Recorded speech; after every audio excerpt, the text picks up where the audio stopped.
찬송가 240장입니다. 주가 맡긴 모든 역사 주님께 영광 돌립니다. 240장.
천지를 만드신 하나님 아버지를 내가 믿사오며 그 위아들 우리 주 예수 그리스도를 믿사오니 이는 성령으로 잉태하사 동정녀 마리아에게 나시고 본디오 빌라도에게 고난을 받으사 십자가에 못 박혀 죽으시고 장사한 지 사흘 만에 죽은 자 가운데서 다시 살아나시며 하늘에 오르사 전능하신 하나님 우편에 앉아 계시다가 저리로서 산자와 죽은 자를 심판하러 오시리라.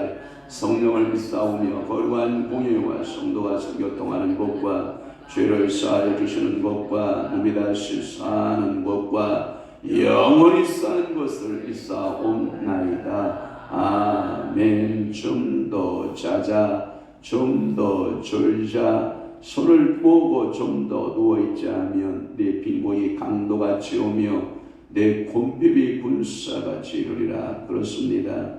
오늘도 좀 더 자라, 좀 더 졸아라, 손을 모으고 좀 더 누워있으라.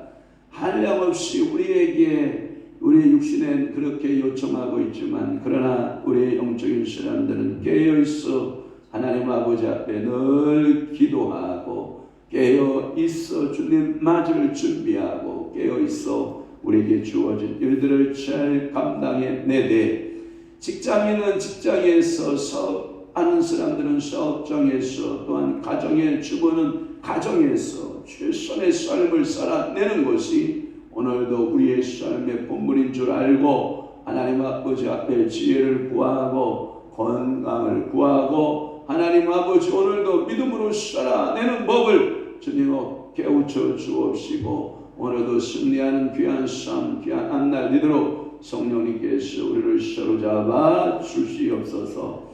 오늘도 믿음으로 살기를 원합니다. 성령 충만하여 살아내기를 원합니다. 오늘도 말씀 듣고 그 말씀대로 살고 또한 오늘은 수요 예배입니다. 하나님 이 새벽 저당부터 저녁 기도회까지 성삼위 하나님 영광으로 받아 주옵시고 사랑하는 귀한 성도들을 모으셔서 예배케 하시며 하나님 앞에 감사함으로 주님 앞에 나아가는 믿음의 역사들 나타나게 하여 주옵소서. 예수 그리스도의 이름으로 축복하며 기도하옵나이다. 아멘. 하나님의 말씀 묵독하겠습니다. 예레미야 48장 1절에서부터 10절 말씀까지 우리 한 목소리로 합독합니다. 시작. 모압에 관한 것이라 만군의 여호와 이스라엘의 하나님께서 이와 같이 말씀하시되 오라 누구여 그가 유린당하였도다. 기럇다임의 수치를 당하여 점령되었고 미스바디 수치를 당하여 파괴되었으니 모압의 찬송 소리가 없어졌도다. 헤스본에서 우리가 그를 해하려고 악을 도모하고 이르기를 와서 그를 끊어서 나라를 이루지 못하게 하자 하는도다. 만민이여 너도 조용하게 되리니 칼이 너를 뒤쫓아 가리라. 호로나임에서 부르짖는 소리여 황폐와 큰 파멸이로다. 모압이 멸망을 당하여 그 어린 이들로 부르짖음이 들리는도다. 그들이 루힛 언덕으로 올라가면서 울고 호로나임 내리막길에서 파멸의 고통스러운 울부짖음을 듣는도다. 도망하여 내 생명을 구원하여 광야의 도안주 나무같이 될지어다. 네가 네 업적과 보물을 의뢰함으로 너도 정복을 당할 것이요 그 모습은 그의 저장들과 고관들과 함께 보로되어 갈 것이라. 파멸하는 자가 각 성읍에 이를 것인즉 한 성읍도 면하지 못할 것이며 골짜기가 멸망하였으며 평지는 파멸되어 여호와의 말씀과 같으리로다. 모압의 날개를 주어 나라 피하게 하라. 그 성읍들이 황폐하여 거기에 사는 자가 없으리로다. 여호와의 일을 게을리하는 자는 저주를 받을 것이요 자기 칼을 금하여 피를 흘리지 아니하는 자도 저주를 받을 것이로다. 아멘. 오늘 예레미야 48장 1절에서부터 10절 말씀을 중심으로 해서 모압에 대한 예언 두 번째 시간으로 은혜를 받고자 하는 것입니다. 모압에 대한 예언 두 번째. 첫 번째 말씀은 이런 말씀이었죠. 1절에서부터 2절 말씀까지 모압에 관한 것이라 모압에 관한 예언이라 라고 하는 말씀을 드렸고 느보는 유린당하고 기럇다임은 수치를 당하고 점령되고 그 다음에 미스바디 수치를 당하고 2절에 보면 헤스본의 그 심판이 임하고 그 다음에 만멘이여 너도 조용하게 되리니 적막한 도시가 된다. 사람들이 시민들이 많이 살아야 되거든요. 그런데 적막한 도시가 될 것이다 라고 하는 그런 말씀인데, 또 하나는 오늘 3절 말씀에 보면 호로나임 나오죠. 호로나임에서 호로나임부터 풀어보면 이 호로나임의 위치는 분명하지 않아요. 지금 저희들 뭔가 띄웠는데 제가 저렇게 시력이 좋지 않아서 여러분들 보여요? 하나도 안 보여. 시력이 그렇게 좋지 않았어. 호로나임은 분명하지 않아요. 그러나 남쪽 땅에 에돔이 있어요. 남쪽 땅에 에돔이 있는데 국경지대라 이렇게 해석을 해요. 그러니까 에돔 땅의 국경지대 호로나임에서 부르짖는 소리여 황폐와 큰 파멸이로다. 역시 바벨론 군대를 이겨나갈 수 있어요? 없어요? 없어요. 느보나 기럇다임이나 미스갑이나 에스본이나 만면이나 호로나임. 그러면 이 바벨론 군대가 이 모압을 점령할 때 한 부분이 아니었음을 우리가 시사하는 거예요. 그러니까 우리나라로 말하면 북한이 우리나라를 쳐들어와서 서울을 빼앗고 서울을 빼앗은 다음에 수원을 빼앗고 수원을 빼앗은 다음에 천안을 빼앗고 부산에서 대전으로, 대전에서 저쪽 이제 목포, 광주 이런 쪽으로 전부 다 뺏기고 낙동강을 중심으로 해서 마지막 지치고 있었지만 이런 사실을 말하는 거거든요. 그러니까 전 국토적으로 바벨론 군사에 의해서 쉽게 이야기하면 유린당하고 거기에 뭐 유린이다, 점령을 당했다, 수치를 당했다 이런 표현을 쓰거든요. 그러니까 모압 전역이 바벨론 군사가 안 들어간 곳이 있다 없다. 이 말은 뭐냐면 머리 끝부터 발끝까지 뭘 받아요? 하나님의 심판을 받는 거예요. 그러니까 머리 끝부터 발끝까지 하나님의 심판이 없는 곳이 있다 없다? 없다라고 하는 거예요. 저기 잘 나와 있네요. 고마워요. 저기 이렇게 나와 있는데 남쪽, 지금으로 말하면 요르단 쪽에 저 경계선에 지금 말씀하고 있는 모압, 여러분들 그 사해바다 남쪽 아르논강 나오고 세렛강 나오고 저 위에 느보, 알았죠? 그 경계선에 모압, 그 위에 쪽은 암몬, 이해되셨죠?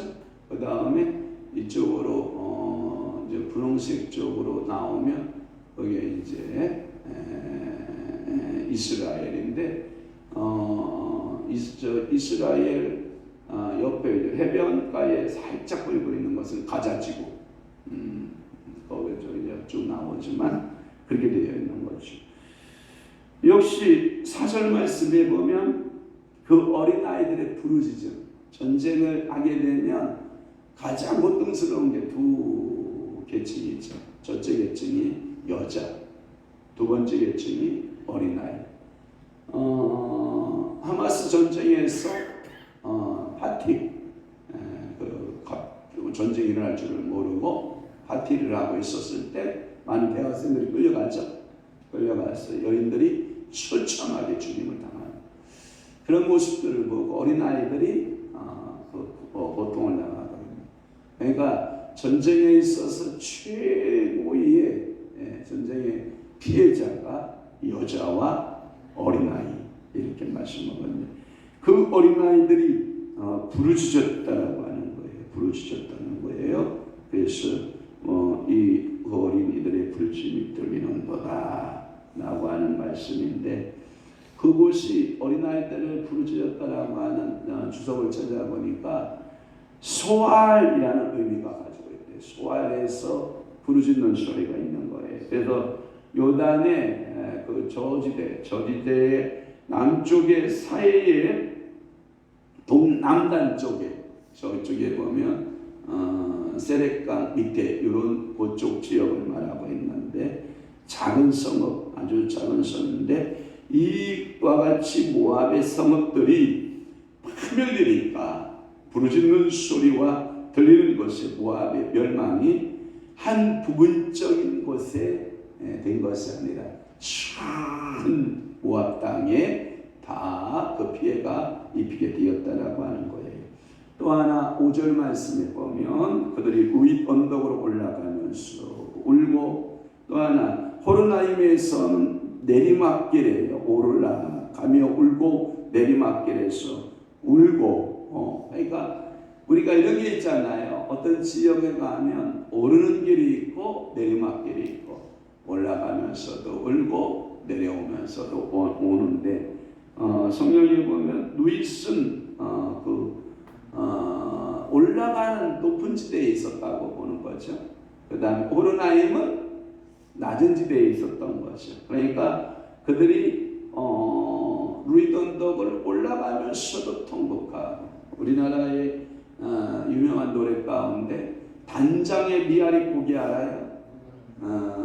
참 우리나라의 슬픈 역사를 노래하고 있는 건데, 이렇게 피난민들이 피난을 가면서 루이드 언덕길을 오르면서 통곡하고 울고, 그 다음에 호르나임 내리막길에서 통곡하면서 운다. 피난민들의 슬픔을 말하고 있는 거죠. 그러니까 오늘도 여러분들 이런 일이 우리에게 주어지면 돼야 안 돼요? 안 돼요. 오르막길을 쳐도 감사, 내리막길을 쳐도 감사, 오르막길을 오르면서도 기뻐하고 내리막길을 내려가면서도 기뻐하고. 우리 신앙생활에는 항상 오르막이 있으면 내리막이 있죠. 고난이 있으면 또 하나의 축복의 모습이 있는데, 근데 이 모압 땅에는 그런 모습이 전혀, 어떤 희망이 전혀 보이지 않는 그런 곳을 알 수가 있죠. 7절 말씀 보면 네 업적과 건물을 고려하라. 네 업적, 여기에 보면 한글판에는 공작으로 되어 있어요. 네 공작. 그러니까 네가 네 공작과 건물을 고려하므로, 여기는 업적인데 이들이 주로 섬겼던 것들이 뭐냐면 그모스 나와요. 거기 성경에 보면 7절에 보면 네가 네 업적과 보물을 의뢰함으로 너도 정복을 당할 것이요. 그러니까 인간이 어떠한 업적을 쌓고 어떠한 일들을 해도 전쟁 앞에는 이렇게 존재해야 안 해요? 안 해요. 아무리 여러분 부자가 많은 재물을 쌓아놓았다 할지라도 전쟁 앞에는 폐허가 되는 거예요. 여러분 인재들이요 세계 유학을 갔다 오고요 석박사를 달고요 아주 유명한 인재라 할지라도 전쟁에 나가서 여러분 전사해 버려봐요. 그 공부한 것이 뭐가 돼요? 아무것도 아니에요. 아무리 농부가 잘 지어놨다 할지라도 전쟁 중에는 아무 소용이 없는 거예요. 과수 농사를 잘 지어놨다고 해도 전쟁 시에는 아무 소용이 없고, 무슨 농사를 지어도 전쟁 시에는 이게 소용이 없듯이 그 업적과 그 보물들을 돈을 의지하지 말아라. 그러니까 아무리 부자 돼서 잘 산다고 해서 수고해도 우리는 전쟁 나면 다 끝장인 거예요. 그러니까 우리가 나라와 민족을 위해서 기도해야 돼, 안 해야 돼? 해야 돼. 아직 우리나라 사람들은 참 태연하게 살고 있어요. 이렇게 남과 북이 그렇게 선 하나를 그어놓고 살고 있거든요.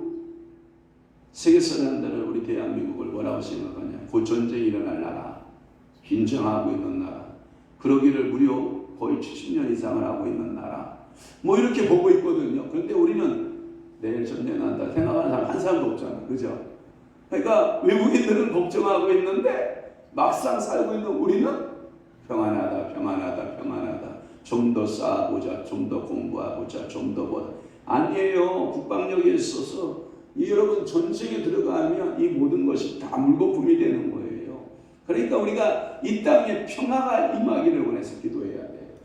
전쟁이 일어나면 안 돼요. 싹 망가져요. 평생을 읽어놓으면 뭐예요? 전쟁에 통해서 한번 싹 쓸어가 버리면 나만 하는 게 없어요. 어떤 업적도 어떤 보물도. 여러분 또 하나 그모스가 나오거든요. 그모스는 그의 제사장들과 고관들과 함께 포로되어 갈 것이다. 이 그모스 여기에 보면 제가 찾아보니까 모압의 모압의 출신이 그모스거든요. 그러면 전쟁 포로기에 의해서 그들이 바벨론으로 끌려갈 때 그 그모스의 신도 같이 쏴서 짊어지고 피난길에 오르게 된다 이 뜻이에요. 그러니까 결국은 물론 잘못된 종교의 제사장들도 나오고 고관들도 나오는데 결국은 이 제사장들과 고관들도 다 포로가 될 것이다. 아무 소용이 없다는 거예요. 그 말의 의미는 뭐냐면 이런 말과 같아요. 너희들이 그렇게 그모스 신을 신뢰하느냐? 바벨론의 세력 앞에. 그 말의 의미는 뭐냐면 여호와 하나님은 바벨론을 준비했고 여호와 하나님은 그 바벨론을 통해서 모압을 징계할 때 그 모압의 출신이 여호와를 이겨낼 수 있겠느냐? 다시 말해서 역사의 주관자의 신은 그모스가 아니라 누구다? 만군의 여호와 하나님이시다. 또 하나는 뭐냐면 모압 왕이 위급할 때에 했던 짓들이 있어요. 모압 왕이 했던 짓들이 뭐냐면 아들을 잡아서 자녀를 잡아서 신에게 바치는 행위를 했다고 해요. 여러분 이게요 얼마나 사람이 위급하면 자기 아들을 잡아서 자기의 신에게 제사를 지냈겠어요. 얼마나 고통스러웠습니까? 그게 뭐냐면 자식제사의 인신제사의 대표적인 신이 몰렉신이에요. 몰렉신. 그러니까 그 무스와 몰렉이 너의 위험 가운데서 건져내지 못한다. 그러니까 우상 숭배에서 우리가 안식을 누릴 수 있다 없다? 없다. 우리는 세상 사람들 가운데에서 안식을 누릴 수 있는 존재는 못 된다. 그러니까 솔로몬은 이 폐역한 이 우상 숭배를 일삼아요. 열왕기상 1장에 가보면 솔로몬이가 각 나라에 주변의 국가들의 각 나라에 누구를 데려오죠? 공주들을 데려오죠. 공주들을 데려오는데 그 모압의 공주를 위해서 그모스의 산당을 만들어요. 그러니 하나님의 마음이 얼마나 아프겠어요. 솔로몬이 지혜자예요, 지혜자가 아니에요? 그러면 여러분들은 지혜자예요, 지혜자가 아니에요? 지혜자가 아니지. 여러분들 솔로몬만한 지혜가 우리는 없잖아.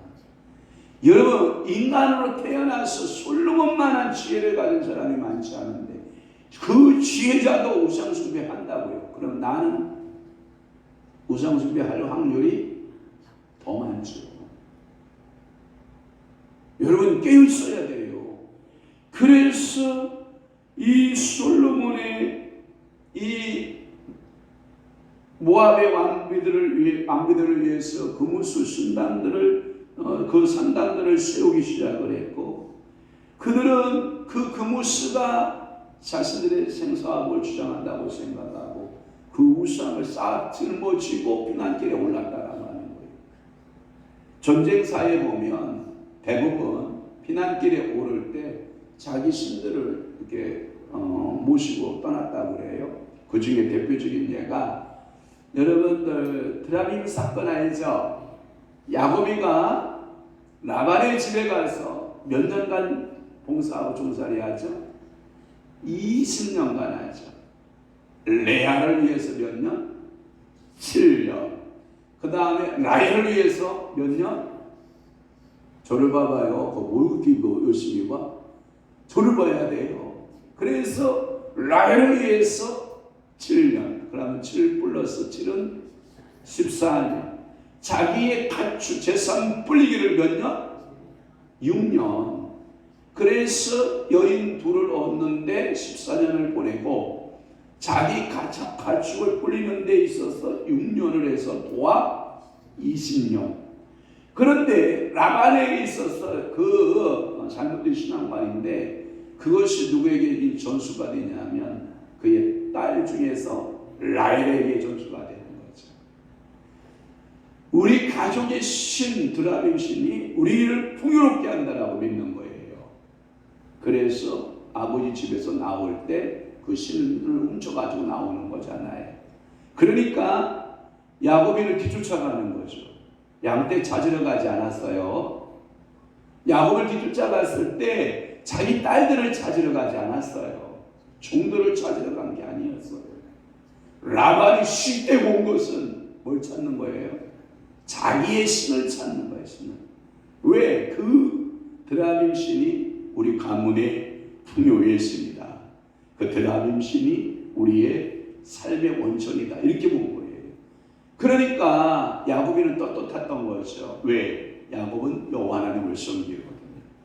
그런데 자기가 그렇게 사랑하는 라헬이 그 드라빔 신을 훔쳐갖고 오리라고는 전혀 꿈도 꾸지 못한 거죠.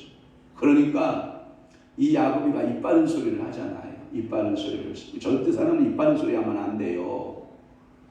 여러분들이 식칼 가지고 무 자르듯이 자르면 안 돼요. 어제 제가 오뎅이 왔길래 무 잘라가지고 샥샥샥샥샥 슬러시 쳐가지고 오뎅국 끓이니까 맛있잖아요. 여러분 음식을 만들 때는 식칼이 필요해요. 그런데 사람이 입으로 싹 한 걸 잘라내는 그런 행동을 하면 안 돼요. 여러분들 뭐 이런 말들 가끔 쓰는데 저는 막 섬찟섬찟 절대 안 됩니다. 절대 안 합니다. 아이고 그런 말 쓰지 마요. 이게 극한의 언어들이에요. 저는 그것이 두려워요. 그래서 저는 그런 언어를 잘 안 써요. 극한의 언어를 잘 안 쓰는데 쓸 때도 있긴 하겠죠. 제가 모르는 중에 쓰겠지만 그러니까 야곱이가 하는 얘기가 뭐냐면 이런 얘기를 하는 거죠. 삼촌 누구든지 삼촌의 우상을 가지고 온 자는 반드시 죽을 것입니다. 이빠른 소리를 하는 거예요. 그 드라빔이 누구의 품속에 있는데 사랑하는 가장 자기가 사랑하는 라헬의 품속에 있는데 그래서 베들레헴 땅에 들어올 때쯤에 베논이 베냐민이라고 하는 베논이 두 번째 아들을 낳을 때 결국은 요셉이 먼저 낳았고 동생 베논이를 낳을 때 결국은 그 말대로 라헬이 죽습니다. 가나안 땅에 누리지 못해요. 저는 그 이유는 뭐 인간의 생명이 다해서 죽었다 그렇게 보기보다는 저는 하나님의 심판을 받아 죽었다가 맞아요. 그러니까 오늘도 여러분들은 우상 숭배하면 돼야 안 돼요? 자, 근데 그 우상이 어디에 숨겨져 있는지 잘 재밌게 여러분씩 관찰해 보면 여러분 아버지가 와서 라반이가 와서 온 언니의 그 장막에도가 뒤져보고 그리고 자기 장막 라헬의 장막에도가 뒤져보고 종들의 장막에도 다 뒤져봐도 없는 거예요. 그런데 어디다 감춰놨느냐? 가장 은밀한 곳에 감춰놨다. 그래서 나귀에 앉아가지고 여러분 앉아가지고 뭐라고 해야 낙타죠. 낙타에 앉아가지고 이야 너 왜 거기 앉아있냐? 아버지가 왔는데 내려와서 인사하지. 아닙니다. 제가 지금 마침 생리 중이라서. 무슨 생리야? 생리는 그 우상 숨기고 있었지. 그러니까 여인으로서 가장 은밀한 부분에 그 우상이 잠자고 있는 거예요. 얼마나 끔찍한 일이에요, 여러분. 우리 인생에서 이 우상이 내 마음속에 그렇게 꿈틀거리고 있다고요. 그 우상이요. 오늘 주님 앞에 다 내놓고 어제 화요일날 선생님이 뭐라고 그랬어요? 회개하잖아요. 회개해야 된다고. 내가 주님보다 더 사랑한 것이 있으면 회개해야 되고 혹시라도 하나님 말씀대로 내가 살지 못한 것이 있으면 회개하고 회개한 사람은 순종하여 살아내는 거죠. 여전히 불순종 가운데 있지 않은 거죠. 그러니까 오늘도 여러분들은 금오서 신이 내 계신이 아니다. 몰래 신이 내 계신이 아니다. 나는 만군의 여호와 하나님만을 섬기겠다라고 하는 갈렙의 신앙처럼 여러분들의 그 신앙을 가져야 돼요. 또 하나 8절 보면 골짜기는 어떡하냐? 전부 다 골짜기가 메워져요. 뭘로? 분수아들로 인해서. 그래서 골짜기가 멸망하여 평지가 파멸되고 그래서 이 골짜기가 평원 그 모든 곳들이 전부 다 이게 메꿔지는. 사실은 저 요르단 동쪽으로 가면 저기 다 사막이거든요. 골짜기가 거의 없습니다. 전부 밋밋한 평원입니다. 이러한 평원들에 의해서 결국은 모압의 성읍들이 순멸하고 한 성읍도 남아있지 못하다. 이런 의미를 가지고 있고 또 하나 9절 말씀에 보면 모압의 날개를 주어 나라 피하게 하라. 이 말은 뭐냐면 진짜 피난처가 있다는 얘기냐? 새가 되어서 날개를 달아서 피할 곳이 있다는 말이냐? 제가 찾아보니까 아니다. 그런 해석이 아니다.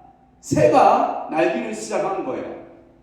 날갯짓을 해서 날기를 시작을 했는데 앉을 곳이 없는 거예요. 그러니까 방황하는 새. 여러분 알아요? 제가 까치들한테는 좀 미안한데 까치들 두 둥지가 십자가 탑에서 둥지를 틀고 새끼를 낳고 나갔어요. 그러면 이 자기 구역이잖아요. 자기 구역 바운더리를 벗어나면 좋잖아요. 근데 이놈들이 제가 앞에서 움직이면 일하고 있으면 꼭 종탑에 와서 이 엄마 아빠 새끼들인가 봐요. 자기 집 부쉈다는 시위하는 것 같은 듯한 뭔 일이 있습니까? 왜 내 집을 부쉈어? 나 지금 겨울을 만나도 추운데 내 집을 왜 부숴내렸어? 내가 부수려고 부쉈어? 전기 안전을 위해서 소방관들이 부수라고 하니까 부순 거지. 안전 관리를 위해서 부순 건데 이 새들은 뭘 잃어버린 거예요? 보금자리를 잃어버린 거예요.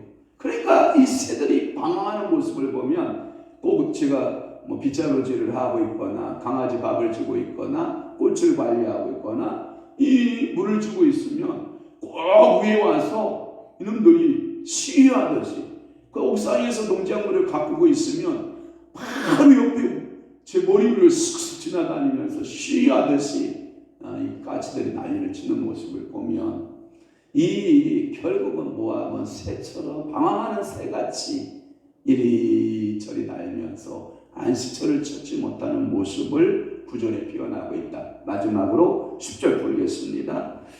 여호와의 일을 게을리하는 자는 저주를 받을 것이요 자기 칼을 금하여 피를 흘리지 아니하는 자도 저주를 받을 것이라.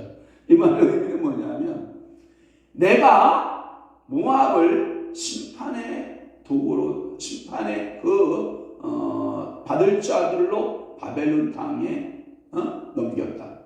그러면 여호와의 일을 게을리하는 것은 뭐냐면 칼 쓰기를 바벨론이 게을리하면 돼야 안 돼요? 안 되죠. 여호와의 말씀에 순종해서 칼 쓰기를 뭐예요? 부지런히 해야죠. 그래서 모압을 살육하고 그 우상 숭배자들을 도륙하고 그 우상을 멸하고 그래서 여호와의 일을 대행자가 누구냐? 지금은 누가 쓰고 있어요? 바벨론을 쓰고 있는 거죠. 그래서 바벨론을 제가 항상 표현한 게 뭐라고 그랬어? 볼때 때 쓰는 부직갱이 알아요? 불쏘시개 부직갱이? 부직갱이 같이 사용되다가 몽당 부직갱이가 되면 주인이 뭐라 그래요? 우리 어머니가 지금도 기억나는데 자주 애용하는 부직갱이가 있어요. 우리 어머니만 쓰는 부직갱이가 있어요. 그래서 부직갱이가 그 옛날에 보면 부엌에 보면 빈 마루에 살강 마루에 밑에 부직갱이가 물에 담갔다가 옆에 물은 어떤 물이냐면 돼지를 이렇게 먹이는 그래서 뜬물 알죠? 쌀뜨물 또 음식찌꺼기 다 모아가지고 돼지에다가 버주셨네요. 그냥 불을 때다가 부직갱이 불 붙어야 안 붙어요? 붙잖아요. 그러면 거기 물에다가 부 담갔다가 그 살강 밑에다 넣어놨다가 다시 꺼내서 쓰다가 너무 짧으면 에이만 너도 들어가라 하고 그냥 휙 던져놓고 같이 불살라버리고 그런 부직갱이로 누가 사용되고 있다? 바벨론이 사용되고 있다. 그러니까 오늘도 역사의 주관자를 잡으셔야 돼.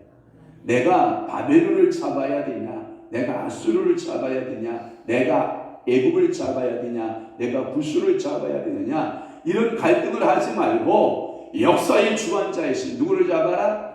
여호와 하나님을 잡아라. 그러니까 여러분들은 성경에 보니까 좌나 우로 치우쳐라 치우치지 말라. 저는 이 얘기를 뭘로 듣냐면 이런 거예요.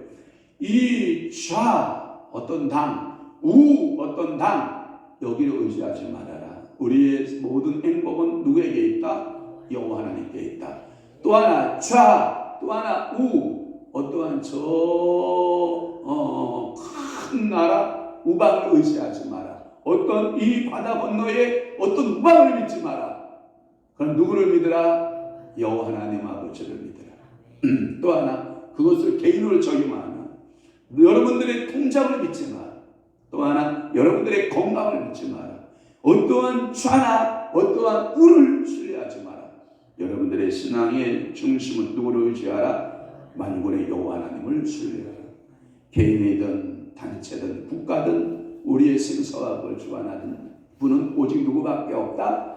여호와 하나님밖에 없다. 이 신앙을 확 믿음으로 붙들고 오늘 하루 수요일 열심히 살다가 저녁 시간에 아름답게 만나는 우아하게 만나는 여러분 되시기를 주님을 축복합니다. 오늘 하루도 믿음 안에서 승리하기 화이팅! 아멘! 아멘! 기도합시다. 좋으신 아버지 하나님, 오늘 에레미야 48장 1절에서 10절 말씀을 중심해서 모압에 대한 예언의 말씀들을 우리가 깨닫게 하여 주시오니 감사합니다. 오늘도 그 말씀이 우리의 생명 되게 하시고 은혜가 되게 하시고 저들의 삶 가운데 적용되게 하시고 우리가 의리할 것은 세상에 어떠한 군사력도 아니요 어떠한 경제력도 아니요 또한 학위적인 학력도 아니요 또한 하나님 이 땅에 어느 것도 나에게 의지할 대상이 되지 못하고 오직 만군의 여호와 하나님만을 신뢰하고 믿음으로 살아내는 법을 배울 수 있도록 성령 하나님 저희들을 사로잡으시고 은혜 베풀어 주옵소서.